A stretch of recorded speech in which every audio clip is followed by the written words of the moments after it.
Aprendemos a voar como pássaros, a nadar como peixes, mas não aprendemos a conviver como irmãos. Já ouviu essa frase? Aprendemos a voar como pássaros, a nadar como peixes, mas não aprendemos a conviver como irmãos. Essa frase foi dita pelo pastor e ativista dos direitos humanos, Martin Luther King. Como sabemos, Luther King foi um grande líder dos movimentos civis nos Estados Unidos, que tinham a ideia da luta pela igualdade racial, contra a segregação e pela igualdade entre negros e brancos nos Estados Unidos, mas também outras pautas, como, por exemplo, que estavam naturalmente envolvidas, como a pobreza, contra a indignidade, a questão da ética na vida pública, que envolvia, porque essa questão da manutenção da segregação tem a ver com questões políticas e tantas outras coisas. Nós conhecemos um pouco sobre isso, e toda a luta de Luther King foi baseada na manifestação, na luta, mas pela égide da não violência. Não violência. No seu grande discurso, lá em Washington, naquela marcha famosa em Washington, você pode ver aquelas fotos bonitas, né? Naquele discurso conhecido como Eu Tenho um Sonho, ele diz realmente que tinha um sonho. E dentre os sonhos que ele tinha lá, ele falou que ele tinha um sonho de um dia ver meninas e meninos negros de mãos dadas com meninas e meninos brancos como irmãos. De fato, é um sonho. É um sonho que ainda continua um sonho. Tristíssimo, né? Depois de tantos anos, depois de tantas coisas, depois desse grande movimento nos Estados Unidos, ainda continua sendo um sonho. Nós vivemos num mundo mais igual, mais pacífico, mais tolerante, não violento. Vivemos num mundo cheio de violência. O outro, aquele que é diferente de mim, que tem outra raça, outra cor, aquele que confessa uma ideia, uma ideologia, uma fé diferente da minha, ou uma não fé, não tenho fé em nada, acaba sendo hoje, nessa sociedade que a gente vive, uma pessoa, um ser que precisa ser combatido e até eliminado, para que a sociedade caminhe de forma mais tranquila e civilizada. As pessoas diferentes precisam ser eliminadas. Ou seja, nós aprendemos a voar como pássaros, a nadar como peixes, mas continuamos não aprendendo a conviver como irmãos. E assusta mais quando a gente percebe atitudes violentas, armamentistas, bélicas, justamente daqueles que levam o nome daquele que veio trazer a paz. Isso é terrível. Daquele que veio justamente derrubar a parede, que era a parede de inimizade que existia entre nós, seres humanos, e Deus, mas também a parede que existia entre nós, seres humanos. Ele veio fazer isso na cruz. E o nome de Jesus é sempre vilipendiado, eu sempre entendo assim, quando nós vemos cristãos que defendem a violência como resposta aos problemas humanos. Deve ser por isso também que um outro ativista, bastante conhecido, só que indiano, Mahatma Gandhi, falando sobre os cristãos, ele que conhecia os evangelhos, inclusive ele fez alguns comentários sobre o Sermão da Montanha. Ele entende que a ética de Jesus se resume no Sermão da Montanha, ele está próximo da razão. Ele vai dizer uma famosa frase: olha, eu respeito o Cristo de vocês, mas eu não respeito os cristãos, porque os cristãos não parecem com o seu Cristo. Durma com um barulho desse. Mas em Cristo, Deus nos chama para não violência. E mais ainda, nos chama para o cuidado mútuo. Não apenas para não agredir o diferente, mas para cuidar do diferente. Olha que radical. A radicalidade de Jesus é essa, não só nos evangelhos, mas em todas as escrituras, vamos ver hoje. Está contida não apenas na não violência, mas no cuidado. Quando eu tenho cuidado, eu não preciso da violência. Deus cuida de mim. Se fizermos um resumo, né? Deus cuida de mim através do meu irmão. E Deus cuida do meu irmão através de mim. Essa é a ótica de Jesus. O cuidado, sim, é a síntese do Evangelho. Ninguém merece ser cuidado. Mas em Cristo, e por causa de Cristo, e pela cruz de Cristo, nós somos cuidados pelo Pai. E eu quero falar sobre isso hoje, a partir do texto que é base e que explica um pouco a origem da violência no mundo. E a origem da violência tem a ver com a falta do cuidado. Que coisa, né? A falta do cuidado mútuo gerou a violência. Quero que você leia comigo o livro de Gênesis, capítulo 4. Querido Marcos, nós vamos ler a partir do 11. Quando chegar no 8º, você pode colocar aí, que eu vi que eu tinha passado para você só do 8º até o 11. Então, nós vamos ler do primeiro versículo até o 11. Conta toda a história. E quando chegar no 8º, você coloca aí para os irmãos que estão em casa a leitura, tá bom?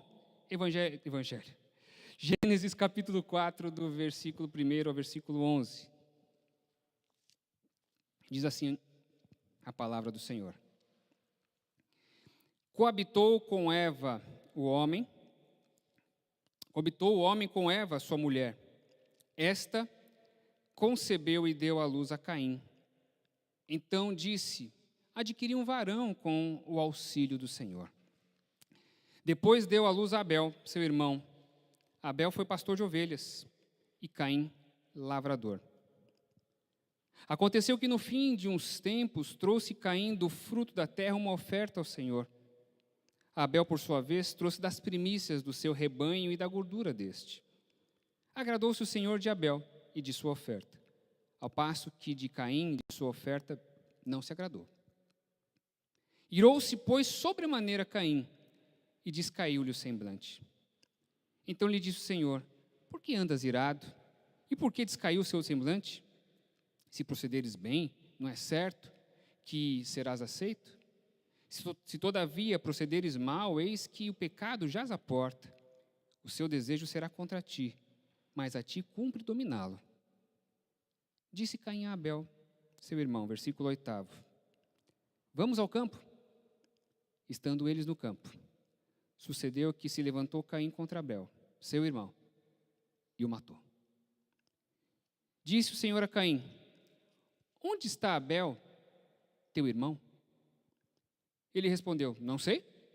Acaso eu sou tutor do meu irmão? E disse Deus: que fizeste? A voz do sangue do teu irmão clama da terra por mim.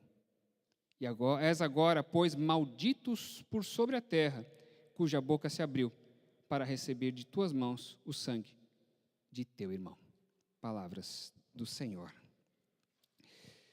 Meu irmão, minha irmã, esse texto bastante conhecido, ele relata o primeiro assassinato que temos registrado, o primeiro assassinato da história. E ele mostra algo terrível, porque nos mostra que o primeiro homicídio na história da humanidade foi um fratricídio. Nome difícil, mas é isto. Fratricídio. O que é o fratricídio? É o assassinato do irmão. O primeiro homicídio do mundo foi um fratricídio. Onde está Abel, teu irmão? A pergunta de Deus foi: onde está Abel, teu irmão? Não foi só onde está Abel. Onde está Abel, teu irmão? Abel era irmão de Caim. Caim e Abel eram filhos dos mesmos pais e tiravam o sustento do mesmo espaço, da mesma terra. Mas eles eram indivíduos, eram pessoas diferentes, eles trabalhavam com ofícios diferentes, eles tinham corações diferentes, eles tinham até uma visão diferente a respeito de Deus. Mas eles eram irmãos. Eles eram irmãos. Gerados daquele que Deus fez com as próprias mãos. Irmãos. O primeiro assassinato registrado na história nos revela muitas coisas, e uma delas é que as coisas, os sentimentos que ocuparam o coração de Caim, que levaram a Caim a agir mal contra Deus e o seu irmão, ainda existe nos corações humanos. E dependendo da época e da circunstância que nós vivemos, acaba ficando ainda mais evidentes esses problemas. O texto nos diz que Deus havia aceitado a oferta de Abel e rejeitado a oferta de Caim. E a rejeição da oferta de Caim fez nascer nele sentimentos terríveis, os piores sentimentos do coração dele. Nós não sabemos de fato o que aconteceu. Eu já vi muitas interpretações a respeito do porquê que Deus aceitou um e rejeitou o outro. O texto, de fato, não nos esclarece, ele não entra no mérito, mas o fato é que Deus, conhecedor do coração humano, aceitou um e rejeitou o outro. Ele conhece, ele que fez. Mas eu quero te chamar a atenção para outros aspectos desse texto que talvez você nunca tenha prestado atenção, porque não costumam mesmo fazer parte da percepção comum como nós lemos esse texto. Perceba algo incrível da parte de Deus. Primeiro, a rejeição da oferta de Caim não significou a rejeição de Caim. A rejeição da oferta de Caim não significou a rejeição de Caim, ao contrário. Nós vemos da parte de Deus aqui um cuidado, eu gosto, e nós vamos falar muito sobre esse termo, cuidado incrível de Deus com Caim. Deus fez questão de ir ao encontro de Caim. Perceba aqui, não foi isso? Se ele conhece o coração de Caim e viu que Caim agiu mal, ele podia falar, não, você errou, fica aí. Ele fez questão de ir até Caim. Deus viu que Caim se enfureceu porque ele foi rejeitado. Ninguém gosta de ser rejeitado. Você gosta de ser rejeitado? Ninguém gosta de ser rejeitado. E o coração rejeitado acaba fazendo coisas as mais terríveis, não é isso? Até hoje, receber não leva pessoas a cometer as mais terríveis atrocidades. Haja vista os outros homicídios, como o feminicídio hoje em dia. Muitas vezes é porque houve um não. A gente é capaz de fazer tantas coisas quando é rejeitado, e foi o que aconteceu aqui. E Deus, sabedor do coração humano, conhecendo o coração de Caim, foi até Caim para adverti-lo. Perceba que ele foi lá carinhosamente. Eu entendi dessa forma. Ele foi perguntar, Caim, por que você está assim, Caim? Por que você está assim? Se você tivesse feito a coisa certa, eu receberia a oferta. Mas como você fez a coisa errada, você abriu brecha para o pecado. E o pecado é como um animal feroz. Você deu brecha para esse animal feroz entrar dentro de você, agora está dentro de você, a você cabe dominá-lo. Você consegue dominar esse animal, Caim? Olha que bonito, eu entendo isso. Deus vai até Caim para acalmar o coração de Caim. Por que você está assim, Caim? Para tentar direcioná-lo, falar, olha, você procedeu mal. E tentar cuidar dele, olha, faça o que é correto. Tenta dominar, não dê brecha. Você tem condições de sair disto. Mas nós sabemos que Caim não deu ouvidos a Deus, enfurecido, matou o seu irmão. Perceba que Caim não desejou matar a Deus, que ele foi rejeitado por Deus, não foi? Até porque também matar Deus ia ser complicado, né? Mas ele não desejou no coração matar a Deus. Ele desejou matar o seu irmão, que teve a oferta aceita. Inveja, orgulho ferido. Caim viu em Abel um potencial inimigo, um adversário. E ele entendeu, talvez, que se ele eliminasse aquele adversário, a oferta dele seria aceita. Minha oferta não foi aceita porque ele aceitou de Caim. Então, Caim é meu problema. Ele ficou tão cego, mas tão cego, que no final das contas ele não percebeu que o erro estava nele e não no irmão. Estava nele. E esse é um dos fatores que mais causa conflitos entre as pessoas. Quando eu vejo que o outro é o meu problema. Não é isso que a gente faz? O outro é o meu problema. O inferno é o outro.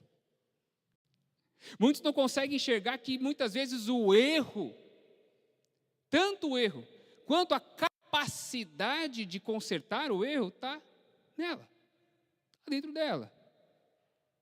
E Deus foi cuidadosamente fazendo Caim entender que a capacidade de mudar aquela situação estava com quem?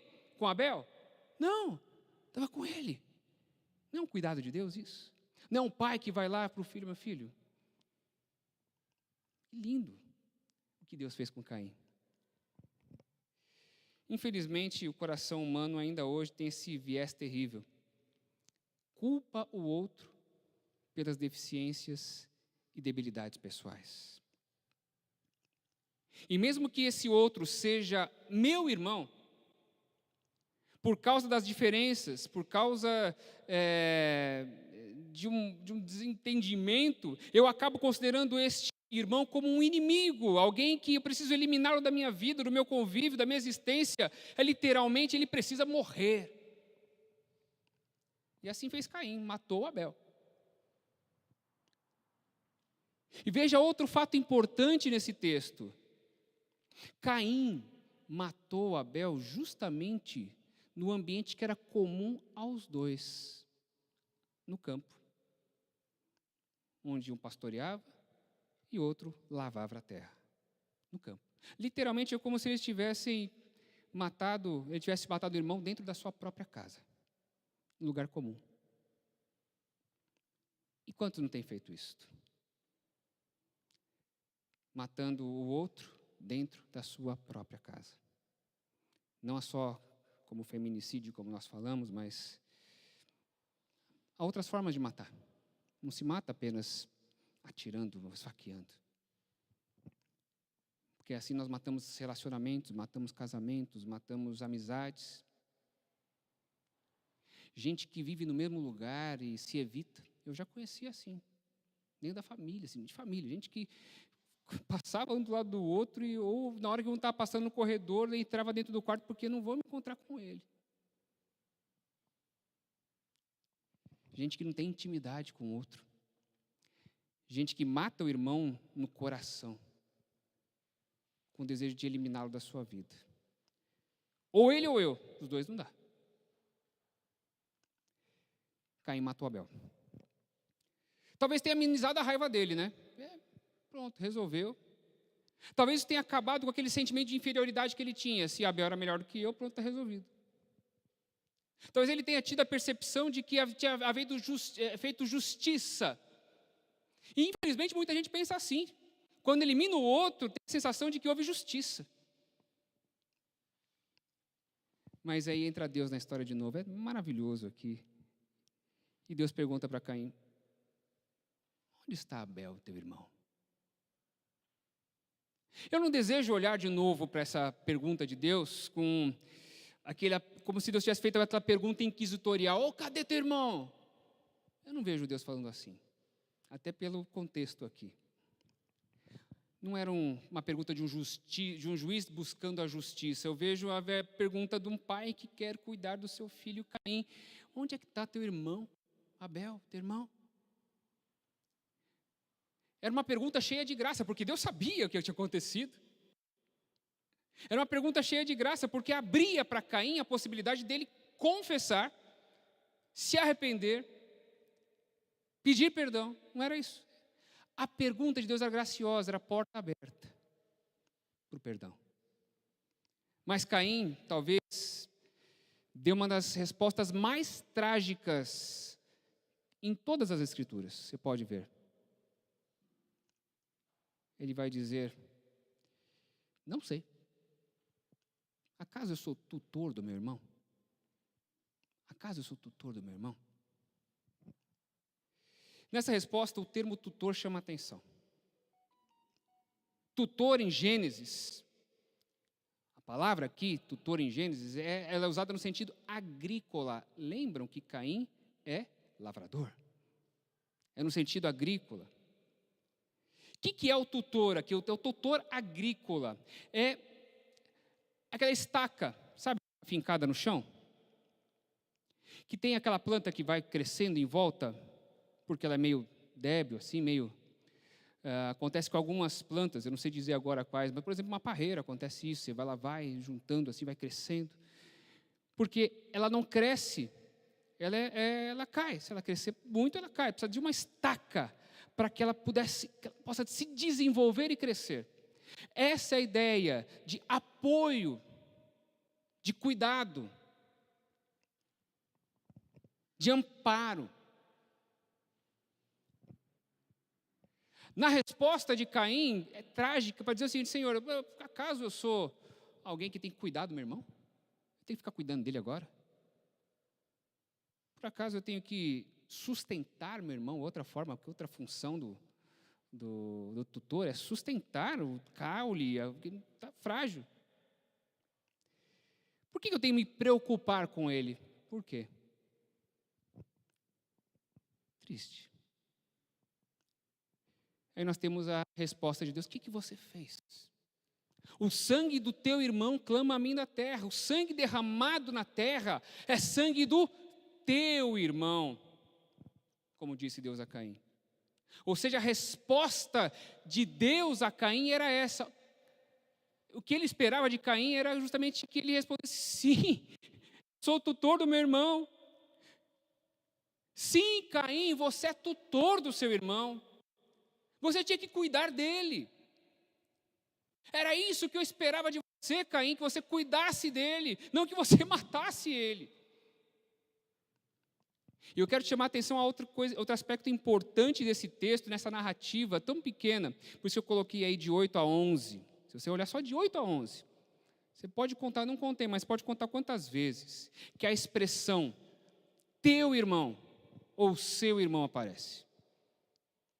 Na língua hebraica, aí o pastor Cláudio, aí Karine, meus alunos aí, faltou nessa aula? Tá bom. Na língua hebraica, a repetição quer dizer muitas coisas. Por isso que na poesia hebraica, por exemplo, Salmo você vê numa linha dizendo uma coisa, na outra linha dizendo a outra coisa de forma diferente. É a repetição para enfatizar alguma coisa. Esse termo aqui não está aqui à toa. Mas não está mesmo. O centro da mensagem deste texto é esse: teu irmão, teu irmão, teu irmão, teu irmão. Não está aqui à toa. Mas não está mesmo. Mas um escritor da língua hebraica não ia repetir alguma coisa à toa aqui. Abel, teu irmão, não era alguém que teria que ser alvo da raiva de Caim, mas do cuidado. Abel, teu irmão, não era alguém que merecia exclusão por ser diferente, era alguém, na verdade, que merecia atenção. Abel, teu irmão, não era alguém que tinha que ser eliminado, mas alguém que precisava ser cuidado. E eu quero dizer ainda mais uma coisa, que essa cena me mostra, meu irmão, minha irmã, quero dizer também que Caim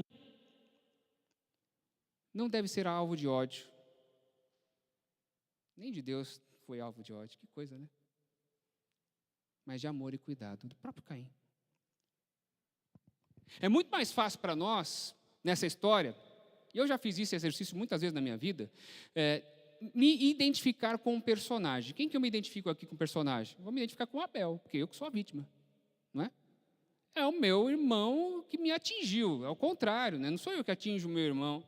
É mais fácil eu me colocar no papel de Abel, porque o meu irmão que é errado comigo. Mas será que nós não somos muitas vezes o Caim da história?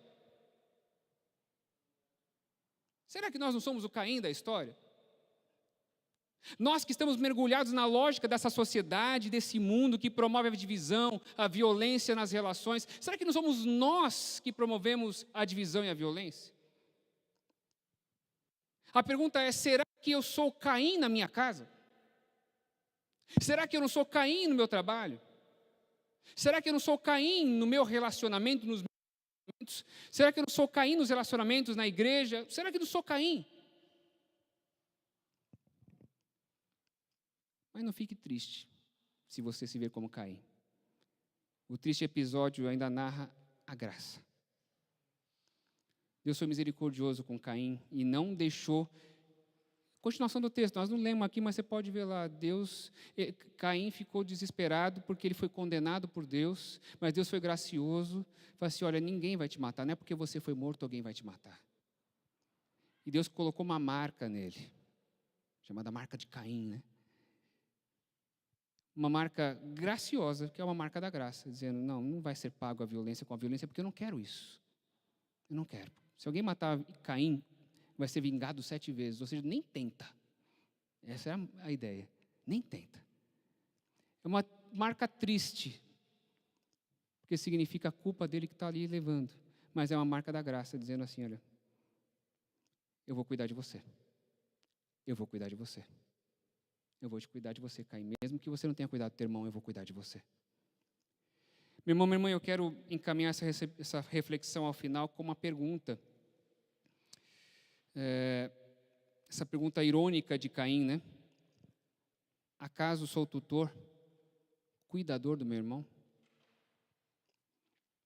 Como vimos, o tutor é aquele instrumento agrícola que faz com que a planta frágil se estabilize, cresça, se desenvolva, reproduza, alcance a maturidade. Essa é a função do tutor agrícola. Então, respondendo à pergunta de Caim, é sim, eu sou o tutor do meu irmão. Eu sou o tutor do meu irmão. Deus deseja que sejamos tutores dos nossos irmãos, sejam eles iguais ou diferentes de nós, sejam eles ruins ou bons. Que coisa! Não sustentar o irmão significa muitas vezes deixá-lo à sorte, passível dele cair no chão, de não ser colhido no tempo certo. Tutor. Para encerrar, essa figura de tutor me lembra da figura da cruz. A cruz de Jesus é o madeiro que sustenta a vida dos filhos e filhas de Deus. A cruz é o sinal do cuidado de Deus com você, comigo. A cruz de Cristo é como se fosse o tutor de todos nós. E assim, constrangido pela cruz, eu entendo que como Deus tem cuidado de mim em Cristo, eu devo cuidar em Cristo do outro. Meu irmão, minha irmã, não dá para a gente olhar isso e não pensar na igreja, como no papel da igreja. Pois eu entendo que a igreja deve ser, de fato, essa comunidade humana, comunidade dos salvos, daqueles que tiveram a vida transformada pela cruz, uma comunidade de cuidado mútuo, de gente que se escora assim uma na outra, se escora mesmo. Se vai cair, eu vou segurar. Se cair, eu levanto. Se eu cair, alguém me levanta. Se eu for cair, alguém me segura. É a comunidade daqueles que se escoram mesmo no outro, são tutores. E não é apenas para gente membro da igreja, tá? Não é. Porque eu tenho certeza que Deus nos chamou como filhos para sermos cuidadores do mundo. Somos tutores do mundo. Abel era irmão de Caim, eles eram apenas irmãos. Mas veja que aqui não existia Israel. Existia Israel? Não existia Israel. Existia igreja aqui? Não existia igreja. Existiam nações organizadas, estados, reis. Não existia nada disso. O que existia era apenas aqueles que foram criados, nascidos daqueles que foram criados com as mãos de Deus. Adão, que significa humanidade, e Eva, que é a mãe da humanidade, eles eram apenas filhos da humanidade. O cuidado mútuo deve ser marca indelével da nossa missão, da sua missão, da minha missão, seja lá com quem for, nesse mundo tão ruim, tão violento, onde há cuidado à salvação, quando há cuidado à manifestação visível de Jesus Cristo. Cuide um do outro, essa é a sua missão. Cuide da sua casa, cuide na sua casa, cuide no seu trabalho, cuide das pessoas, cuide na igreja, cuide do seu casamento, cuide dos seus filhos, cuide dos seus amigos, cuide daquele que é ruim, cuida, pode cuidar. Deus nos chamou para isso. E nisso nós mostramos a cruz no mundo. Que Deus nos abençoe e que nos faça sermos cuidadores, tutores uns dos outros, tutores do mundo. Amém.